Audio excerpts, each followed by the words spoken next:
click on it, I guess. Okay. So, these keys here.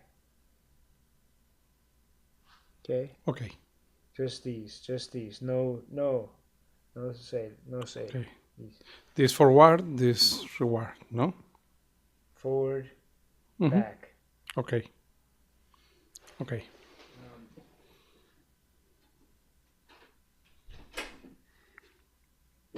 Silencio.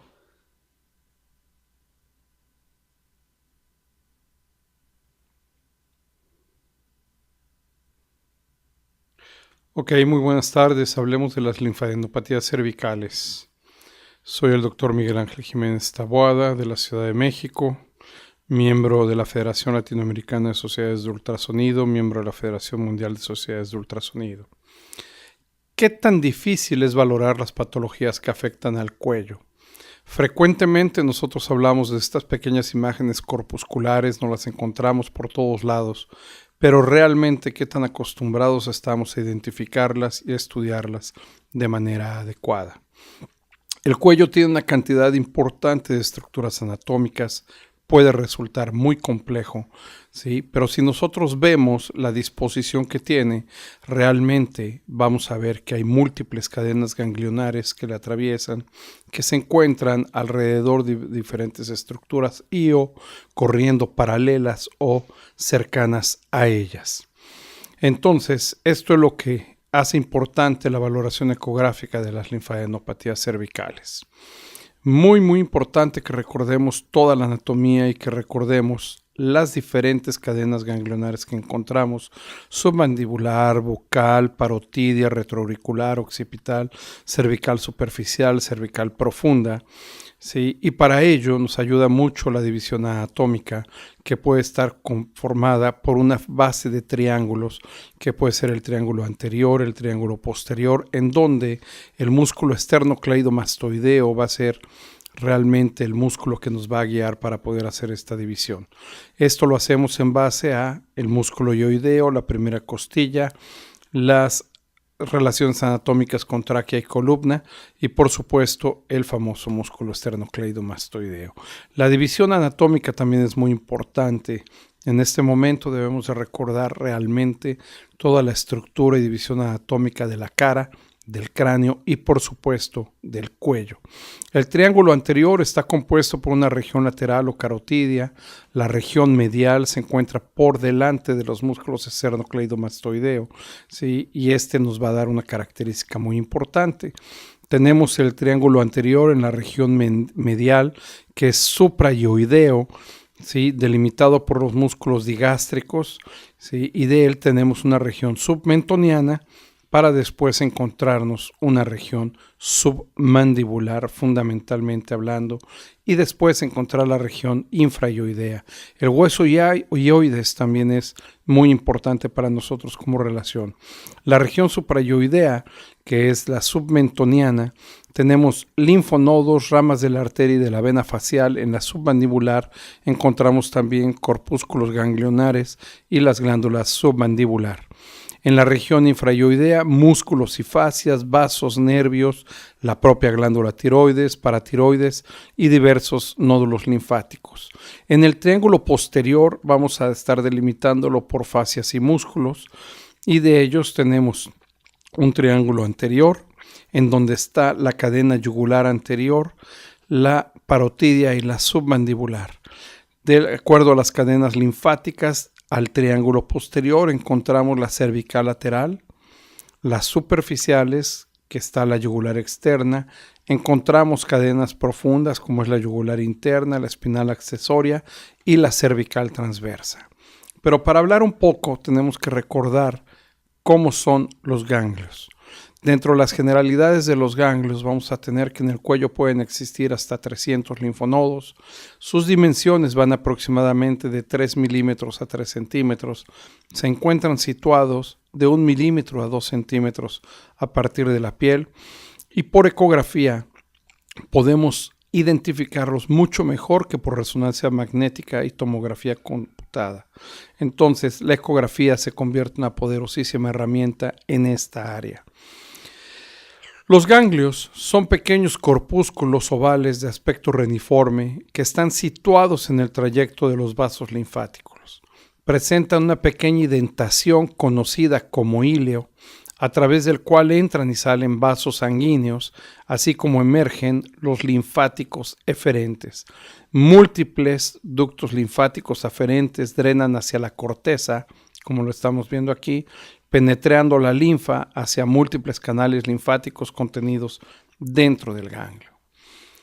Están compuestos por una gran cantidad de células macrófagas que revisten a estos canales, y la linfa es expuesta a estas células fagocitarias en la acción de los linfocitos T y B adherentes al endotelio glandular. Entonces, nuevamente importante que recordemos cómo está compuesto. Vemos una región interna, que es la que contiene esos macrófagos, que son las células que persiguen e ingieren bacterias nocivas. Una región externa, que contiene a los linfocitos, células que detectan y destruyen bacterias nocivas. Los vasos linfáticos, que son los que llevan la linfa hacia el ganglio, hacia su corteza, así los vamos a ver. Y por supuesto vamos a ver a vasos linfáticos eferentes que llevan la linfa fuera del ganglio, generalmente hacia otra estructura ganglionar, porque por supuesto están compuestos por cadenas. Las válvulas ganglionares son las que garantizan que esta linfa fluya en solo una dirección y generalmente fuera del ganglio. Esta anatomía es muy importante porque está íntimamente relacionada, por supuesto, con la fisiología. Las principales funciones de los ganglios linfáticos son linfopoiesis, filtración de la linfa, procesamiento de antígenos, ¿sí? Y estas tres funciones están relacionadas generalmente con procesos cuyo foco principal está en territorios situados fuera del ganglio. Dentro de la fisiopatología vamos a tener que cuando el ganglio es sometido a un estímulo antigénico, responde con un aumento de tamaño y de su vascularidad. Esto es algo súper importante para que lo estemos recordando, porque va a modificar su estructura, y esto es algo que también nos va a llamar la atención y que por supuesto debemos de evaluar, ¿sí? De esta manera es como viene el recorrido de la linfa de un ganglio hacia otro formando cadenas. Por lo mismo es que se excitan de esa forma en grupos o en regiones. La cantidad y tamaño de los centros germinativos va a aumentar proporcionalmente a la proliferación de linfocitos y macrófagos dentro de la estructura ganglionar, y esto tiene que ver mucho con la respuesta que se da al grado de virulencia o acción patológica que estén generando, ¿sí?, las estructuras que lo estén agrediendo. Es importante la clasificación anatómica. Dentro de la clasificación anatómica, una de las más importantes, la clasificación francesa, es la clasificación de Rouvier, en donde tenemos al ganglio occipital, los ganglios mastoideos, los ganglios parotidios, la cadena linfática del espinal accesorio, la cadena linfática cervical transversa, la cadena linfática yugular anterior que va hacia la parte por arriba del manubrio del esternón. Vamos a tener la cadena yugular interna, que generalmente corre por detrás del músculo esternocleidomastoideo y a un lado de la arteria carótida. La cadena linfática de los ganglios submaxilares, los submentonianos y por supuesto también los ganglios faciales. Muy importante que recordemos esta clasificación. En la actualidad hay muchos procedimientos quirúrgicos, cosméticos, infecciosos que agreden a todas ellas, y de las cuales la ecografía nos puede ayudar muchísimo con transductores de alta resolución para poder identificarlos. Recordemos que hay una serie de ganglios que tienen nombres muy específicos, reconocidos en la literatura, como puede ser el ganglio yugulodigástrico, que es conocido como ganglio centinela, de la cadena cervical profunda, en donde tenemos a la cadena yugular interna y la cadena cervical lateral, el ganglio homoyoideo, de la cadena cervical superior, el famosísimo ganglio de Virchow, que es el ganglio señalizador, los de la cadena cervical transversa, en donde tenemos la cadena supraclavicular, el ganglio de Trozier, que es un ganglio medial de la cadena cervical transversa que comúnmente se excita ante el carcinoma gástrico. Los de la cadena espinal accesoria, en donde están los del triángulo posterior del cervical dorsal, el cervical superficial. Los de la cadena cervical anterior, en donde tenemos a los ganglios prelaringios, peritraqueales, paratraqueales. Y los ganglios pretraqueales, en donde llegamos a encontrar al ganglio delfiano, ¿sí?, que se excita ante el carcinoma de laringe, los ganglios paratraqueales, que son los del recurrente laringio, y el ganglio retrofaringio, que es conocido también como ganglio lateral de Rubier, precisamente quien hizo toda esta clasificación anatómica de estas estructuras. La exploración es muy importante, todos conocemos esa exploración bimanual en diferentes posiciones para poder recorrer todos los ganglios y que hacemos de manera clínica al paciente. Pero en el examen ecográfico, ¿cómo vamos a hacer el recorrido de las cadenas? Bueno, lo ideal es que recorramos primero la cadena submentoniana, la de la región submandibular, la región parotidia, la cadena de la región facial, la cadena cervical profunda, la del triángulo posterior, un poco atrás nada más del esternocleidomastoideo, la cadena linfática yugular interna, los ganglios cervicales anteriores, ¿sí?, aquellos de la cadena linfática cervical transversa y aquellos de la cadena linfática yugular anterior, que ya habíamos dicho, se encuentran exactamente por arriba del manubrio del esternón.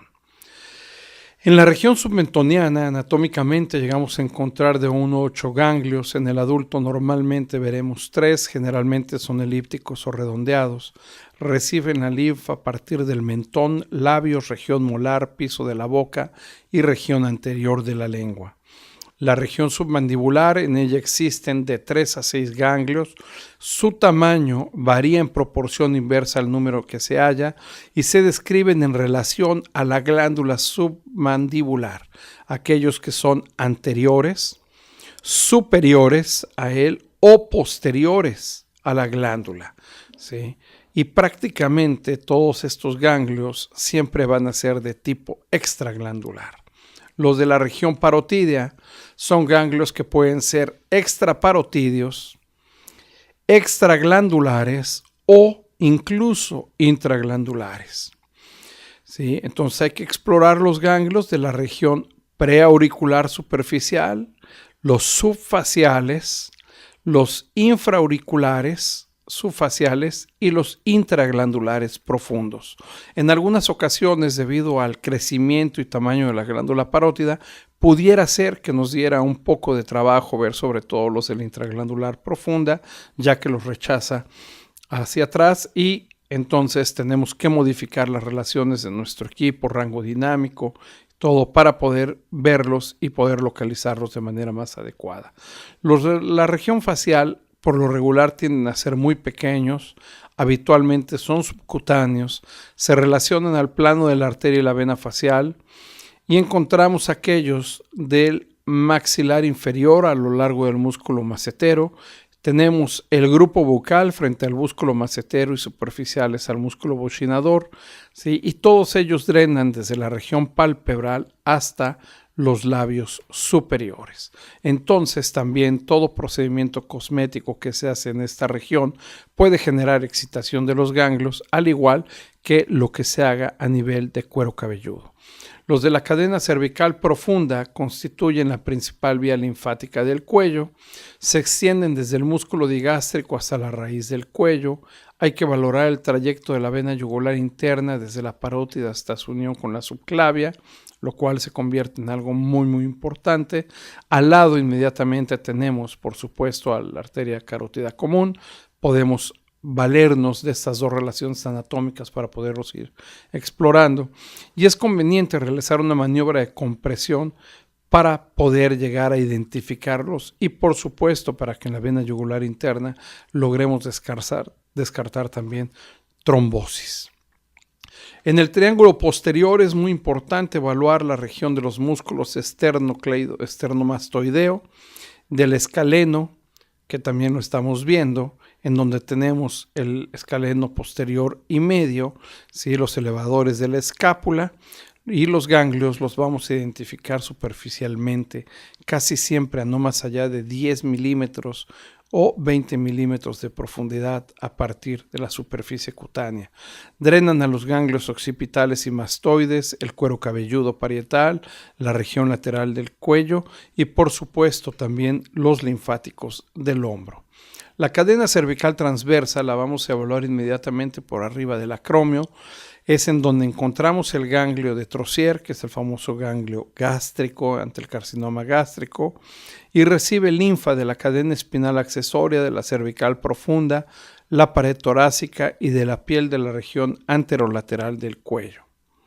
En cuanto a los ganglios cervicales anteriores, se encuentran divididos en 4 grupos: ganglios prelaringios, pretiroideanos, ganglios pretraqueales, paratraqueales, retrofaringios, occipitales y mastoides.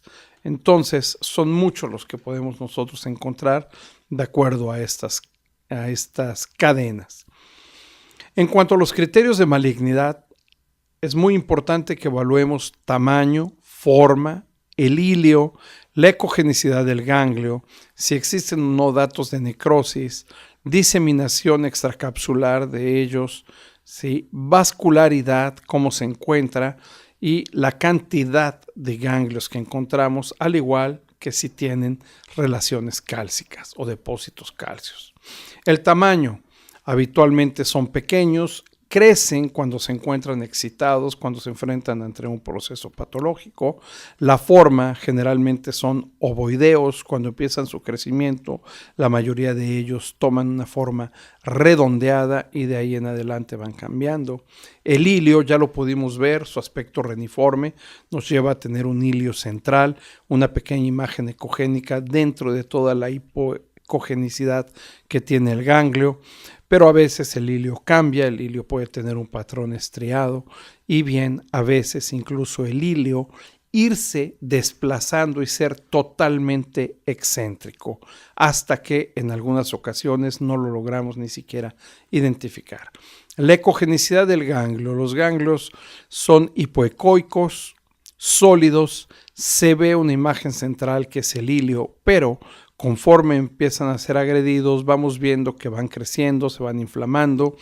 Si cambia su estructura, se hacen cada vez más hipoecoicos, hay cierto reforzamiento sónico posterior y a veces incluso bloqueo total de los mismos. La necrosis se puede presentar en muchos de ellos. La necrosis podemos encontrarla en varias afectaciones. Podemos ver diseminación extracapsular, poca diferenciación de su corteza, ¿sí? Y a veces incluso encontrarlos de aspecto espiculado, ¿sí? Y prácticamente de aspecto invasor hacia estructuras adyacentes a los mismos. El flujo tiende a ser central, ingresando por el hilio, como ya lo demostramos, pero en condiciones patológicas podemos encontrar un flujo arborescente y un flujo de tipo anárquico, con áreas de amputación, etcétera, dentro del interior del mismo. La cantidad de los ganglios también es importante. Casi siempre encontramos 1 o 2 ganglios aislados, pero cuando crecen tienden a formar racimos, a agruparse de manera importante. Podemos llegar a encontrar imágenes cálcicas en su interior, las detectamos por pequeñas imágenes hiperecoicas o francamente ecorrefringentes dentro del ganglio o muchas veces ecorrefringencias a partir de su corteza. El tamaño, habitualmente dentro de la malignidad los encontramos de más de 3 centímetros, su forma redondeada, el hilio ecogénico, excéntrico y alargado, ecogenicidad, hipoecoicos o francamente heterogéneos, la necrosis quística o heterogénea, diseminación extracapsular que reduce la tasa de sobrevida, el flujo con un trayecto anárquico periférico, la cantidad, encontramos 3 o más ganglios arracimados y calcificaciones puntillares y difusas, a veces algunas calcificaciones grandes con franca proyección de sombra sónica posterior.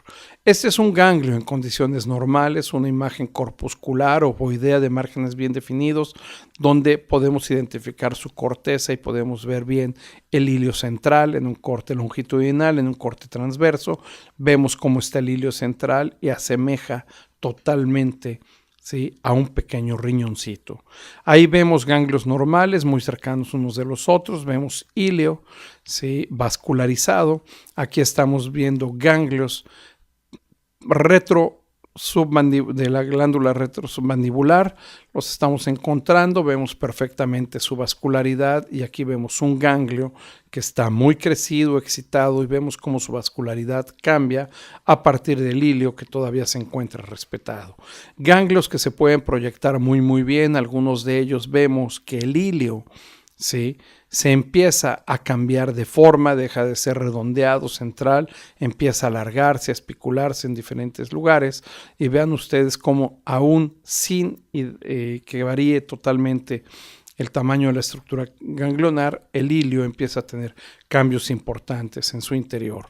En algunos de ellos vemos que el híleo se va haciendo cada vez más excéntrico y por supuesto encontramos ganglios que también tienen una característica tan hipoecoica que pudieran ser francamente colúcidos, ¿sí?, y de aspecto quístico. La vascularidad anárquica con un crecimiento totalmente disparejo, el que vamos encontrando en muchos de ellos, como en estos casos de patología precisamente tipo glandular. No confundir los vasos, no confundir las arterias faciales, las arterias submandibulares, nada, pero sí es muy importante que vayamos directo hacia el ganglio y que podemos tomar incluso las resistencias de los mismos. Aquí vemos un ganglio muy crecido en un paciente que desafortunadamente tuvo un absceso en esta región, en la región parotidia, y vean ustedes cómo el ganglio ha cambiado totalmente, un ganglio que muestra, ¿sí?, una alteración en el interior muy importante y correspondió a una patología neoplásica. Pequeños ganglios asociados en diferentes tipos de patologías, muchas veces incluso cuando el paciente tiene lesiones de las piezas dentarias, están cariadas, están picadas, están perforadas, pueden provocar excitación de las estructuras ganglionares. Cuidado con esto, no confundirlo con otro tipo de patología, en este caso ganglios muy crecidos con una vascular abigarrada totalmente en el caso de un linfoma de la glándula submandibular. ¿Sí? Ahí estamos viendo también un pequeño ganglio que se encuentra justo a nivel del macetero de la rama del maxilar.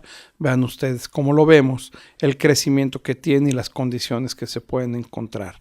Ganglios que están cercanos, ¿sí?, a estructuras, en este caso la glándula submaxilar derecha, también ganglios muy dañados, crecidos en malas condiciones en este tipo de pacientes, ¿sí?, que estamos identificando. Y nuevamente acá estamos viendo la irregularidad del híleo, las condiciones en las que van creciendo en un paciente que tiene patología de tipo inflamatorio. Y vean este otro, un paciente con patología parotidia, una patología infecciosa crónica que por supuesto llevó al crecimiento de las estructuras ganglionares, las cuales tenemos acá muy bien marcadas y perfectamente referenciadas. Entonces es parte de lo que tenemos que buscar, ¿sí?, colocar muy bien la caja de color. Les sugiero disminuir el PRF para que podamos nosotros tener mayor captación de flujo en los vasos, lo cual depende mucho del tipo de transductor que nosotros estamos utilizando. Si es posible hacer perfectamente bien la evaluación vascular, poder seguir en este caso la arteria carótida, su bifurcación, carótida externa, carótida interna, localizamos ganglios alrededor de los vasos, pero localizamos esta zona que llamaba mucho la atención. Vean ustedes los ganglios crecidos, lo cual refería a la paciente, pero también vemos toda esta área que corresponde a un depósito de aceite mineral por procedimientos cosméticos. Estas otras imágenes corpusculares que ustedes están viendo, que están demostrando una heterogeneidad importante, corresponden precisamente a una necrosis ganglionar después de un procedimiento cosmético que se había hecho a la paciente, en donde nosotros todavía podemos ver cómo hay daño a la estructura superficial después de haber utilizado una legra para poder extraer tejido graso de toda la región del cuello, y La paciente que no tuvo buenos cuidados generales, no en buenas condiciones, vean ustedes cómo presentó degeneración necrótica de las estructuras ganglionares. Aquí estamos viendo otro pequeño ganglio más a la región occipital, molestaba a la paciente, un ganglio que fue excitado de manera importante por algún procedimiento inflamatorio, y vean también cómo se encuentra la estructura vascular sumamente marcada. Ganglios que muestran imágenes hiperecoicas francamente ecorrefringentes con proyección de sombra sónica posterior en una paciente que fue sometida a tratamiento de radiación posterior a un carcinoma tiroideo. Aquí estamos viendo ganglios, ¿sí?, parayugulares izquierdos. Sí, los vemos muy bien, a veces sumamente alargados algunos de ellos por un carcinoma papilar de tiroides, cortesía de nuestro querido amigo el doctor Moisés Armando Zamora de Guatemala. Pequeños ganglios inflamatorios también los que estamos encontrando aquí, con un crecimiento abigarrado de la estructura vascular, ¿sí?, con áreas de amputación en los trayectos vasculares. Todo ello nos habla de problemas serios y casi siempre tendientes a una vascularidad neoangiogénica por un proceso tumoral, como fue en este caso. Y ahí tienen ustedes una imagen tridimensional con predominio vascular de la estructura ganglionar que estamos encontrando en alguna paciente, precisamente a nivel de cuello también. El sistema de clasificación que se utiliza mucho en cirugía es el del American Joint Committee, en donde tenemos al músculo esternocleidomastoideo como gran directriz de esos dos compartimientos anterior y posterior, y en donde podemos ver nosotros los segmentos 1, 2, 3, 4, 5 y 6 que son marcados y que valdría la pena también tener en mente, debido a que en algunos centros es lo que utilizan los cirujanos de cabeza y cuello o los cirujanos oncólogos para que les podamos hacer alguna mejor referencia. En ese sistema de clasificación tenemos a los ganglios submentonianos y submandibulares en el grado 1, en la región 2, retrofaringios, parótidos y mastoides, 3 los de la yugular interna, 4 los del espinal accesorio de la yugular interna, 5 los posteriores al esternocleidomastoideo, 6 los del yugular anterior y 7 los del mediastino superior. El sistema de clasificación ha sido muy importante. Este es uno de los trabajos más importantes que hay de referencias de 1983, y solo como un breve resumen, llevar criterios de normalidad, forma, dimensiones, hilio, márgenes y el Doppler color. En la forma, ovoideos, las dimensiones menores a 3 centímetros, el hilio ecogénicos y brillantes, márgenes bien definidos y al Doppler color sin vascularidad detectable. Criterios para un linfoma maligno que pueden sugerirnos, tan solo eso, una sugerencia. La forma son esféricos, mayores a 3 centímetros, marcadamente hipoecoicos, el hilio totalmente ausente, márgenes definidos y al Doppler color hipervascularizados con un patrón arborescente, un crecimiento anárquico y con un índice de resistencia menor a 0.8. La forma en los nódulos metastásicos tiende a ser redondeada, dimensiones menores a 2.5 centímetros a 3, ecogenicidad son hipoecoicos, el hilio ausente, márgenes más o menos definidos y al Doppler color también un tejido con un patrón vascular anárquico y muchas veces en forma de canasta que va rodeando al ganglio. En la linfadenitis aguda, forma alargada, dimensiones de 3 centímetros, ecogenicidad, corteza hipoecoica, el hilio central ecogénico, márgenes bien definidos, al Doppler color, vasos a nivel del hilio, vascularidad aumentada con índice de resistencia menor a 8. La linfadenitis crónica tiene una forma elongada, mayores de 2 centímetros, con una corteza muy hipoecoica, con un hilio central que es más o menos ecogénico de lo normal, con márgenes definidos y al Doppler color sin vascularidad detectable. Entonces, esto es parte de lo que tenemos que recordar y saber un poco acerca de las linfadenopatías cervicales. Las características generales de los ganglios que hemos revisado prácticamente se aplican a los ganglios que encontramos en todo nivel en nuestro cuerpo. Muchísimas gracias por su atención. Les dejo mi correo electrónico por si alguien tiene deseos de comunicarse conmigo. Que estén muy bien. Hasta luego.